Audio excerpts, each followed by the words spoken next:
sakit. Nah, ibu contoh dari Simpang Kota Pahang menuju Minas. Ibu berangkat dari Simpang Kota Pahang jam 11:20. Betul? Rupanya sampai di perjalanan zuhur masuk. Namun kendali kendaraan tidak berhenti. Tidak berhenti ya. Berarti ibu tidak bisa mensalatkan zuhur. Paham? Tidak bisa zuhur. Untuk tidak berhenti.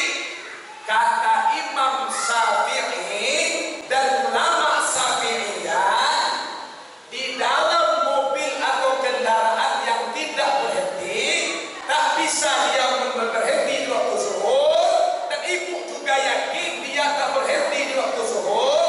Tolong pasangnya salat zuhur ini nanti aku jamak takhir. Pasangnya